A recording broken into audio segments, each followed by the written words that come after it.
तुम कौन हो और यहाँ पर क्या कर रही हो? मुझे माफ कर दीजिए, मैं गलती से यहाँ पर आ गया। मैं अभी चली जाती हूँ। लेकिन ये सब कुछ क्या है? मैं हूँ रानी परी। मैं परी लोग से यहाँ पर आई हूँ अपनी लिपस्टिक की खेती करने के लिए। हमें परी लोग में इतनी अच्छी मिट्टी नहीं मिलती है, इसीलिए मैं यहाँ पर ये खेती करती हूँ। छोटी सी एक गांव में इशिता अपनी माँ और पापा के साथ रहती थी। इशिता के पिताजी जमींदार की वहाँ काम करते थे। वह सभी बहुत गरीब थे। किसी तरह से उनका गुजारा चल रहा था। एक दिन इशिता के पिताजी बहुत उदास होकर घर वापस आते हैं। ये देखकर इशिता और उसकी माँ दोनों ही परेशान होती है। इशिता की माँ पूछती है, क्या हुआ आपको? आज आप इतनी जल्दी काम से आ गई और आप बहुत ही ज्यादा दुखी लग रहे हैं। कुछ हुआ क्या काम पर? और मत पूछो, आज बहुत बुरा हुआ मेरे साथ। जमींदार ने मुझ पर चोरी का इल्जाम लगाया है। उनके खेत से बहुत सारे अनाज गायब है और उन्हें लगता है कि ये सारा अनाज मैंने गायब करके बेच डाला है, लेकिन मैंने ऐसा कुछ नहीं किया है। मैं क्यों वाला चोरी करूँगा? मैं चोरी करना सीखा ही नहीं।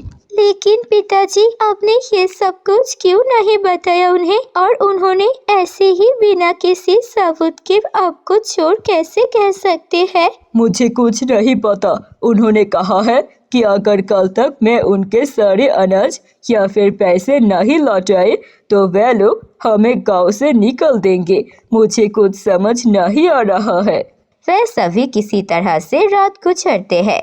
सुबह होते ही जमींदार अपने साथ कुछ लोग लेकर इशिता के घर आ जाते हैं। कहाँ हो? जल्दी से निकलो, चोर कहीं के, जल्दी बाहर आओ। ये सारी आवाज सुनकर इशिता अपनी माँ और पिता के साथ घर के बाहर आती है। वह देखती है घर के बाहर बहुत सारे गाँव वाले हैं। अरे देखो तो, चोरी करके कैसे घर पर आराम से सो रहा है। अरे कैसे पति है, पत्नी भी देखो कैसे शांत बैठी है, अपने पति की चोरी में मदद कर रही है। जल्दी से जमींदार के अनाज लौटा दो, नहीं तो पैसे दे दो। ऐसा मत करो। देखिए, आप लोगों को कोई गलतफहमी हुई है। मेरे पति कभी ऐसा कुछ कर ही नहीं सकते और हम कोई अनाज नहीं चुराया है, तो हम आपको कैसे अनाज लौटाए? हमारे पास तो कोई पैसे भी नहीं है। वह सब मुझे नहीं पता। मुझे पक्का यकीन है कि तुम लोगों ने ही मेरा अनाज चुराया है और मुझे मेरा अनाज के पैसे वापस करो, नहीं तो ये घर छोड़कर तुम सबको जाना पड़ेगा। ये सब कुछ देखकर इशिता के पिता को बहुत बुरा लगता है और वे बेहोश होकर गिर जाते हैं। अरे देखो कैसे नाटक कर रहा है। ठीक है, 2 दिन बाद हम फिर से वापस आएंगे। अगर तब तक मुझे पैसे नहीं मिले तो तुम सभी को घर से निकलकर ये घर मैंने अपने नाम कर लूंगी। इतना कह के सारे गाँव वाले चले जाते हैं। इशिता और उसकी माँ रोने लगती है। क्या हुआ पिताजी को? चलिए इन्हें हॉस्पिटल लेकर चलते हैं। ये तो अपनी आँख भी नहीं खुल रही है। उसके बाद इशिता और उसके माँ दोनों ही इशिता के पिता को लेकर हॉस्पिटल जाते हैं। हॉस्पिटल जाने के बाद डॉक्टर इशिता के पिता की इलाज करते हैं और फिर बोलती है, इनका हालत बहुत ही ज्यादा खराब है। ये शायद ज्यादा देर तक जिंदा न बच पाए अगर इनकी इलाज शहर की बड़ी हॉस्पिटल में न कराया जाए तो। इतना कहकर डॉक्टर वहाँ से चला जाता है। इशिता को समझ आ जाता है कि उसके पिता के पास अब ज्यादा वक्त नहीं है। इशिता रोने लगती है। माँ, अब हमारा क्या होगा? पिताजी हमें छोड़कर जाने वाले हैं, हम क्या करेंगे? रो मत बेटा, जो हमारे नसीब में लिखा है वही होगा। इशिता की माँ ऐसे ही उदास होकर बैठी रहती है। इशिता हॉस्पिटल से बाहर निकल आती है और वह सोचते सोचते चलने लगती है। ऐसा नहीं हो सकता। अगर मेरे पिताजी अब मर जाएंगे तो सारे गाँव वाले उन्हें चोर ही समझेंगे। मुझे किसी भी हालत में मेरे पिताजी को बेकसूर साबित करना है, लेकिन मैं क्या करूं? मुझे कुछ समझ में नहीं आ रहा है। इशिता ऐसे ही चल रही थी।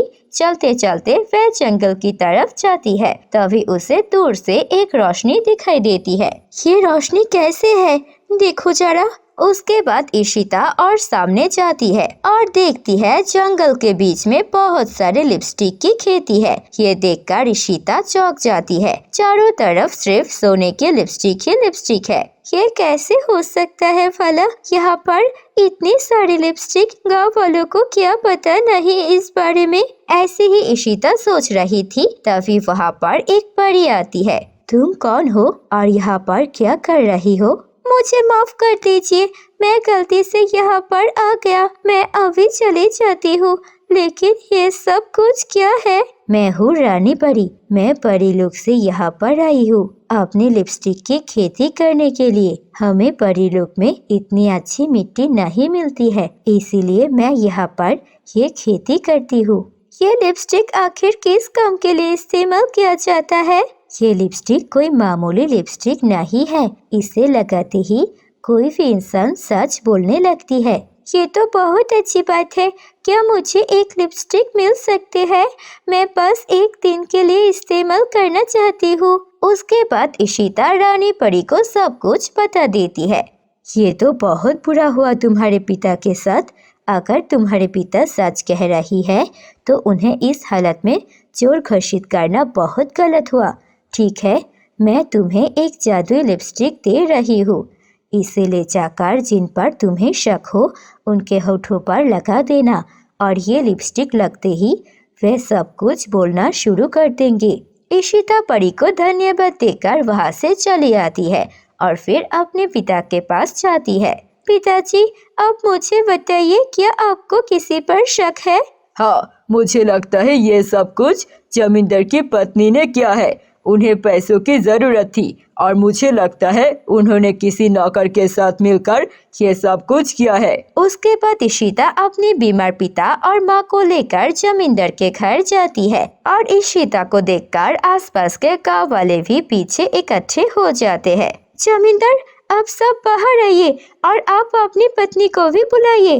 जैसे ही जमींदार की पत्नी वहाँ पर आती है, इशिता उनके होठों पर लिपस्टिक लगा देती है। अब आप सच बोलिए। उसके बाद जमींदार की पत्नी सारा सच बोल देती है। हाँ, मैंने ही पैसे के लिए ये सब किया है। इशिता के पिता की कोई गलती नहीं है। ये सब कुछ जब गांव वाले सुनते हैं तो उन्हें समझ आ जाता है कि इशिता के पिता चोर नहीं है, बल्कि जमींदार की पत्नी ने ये सब चोरी की है।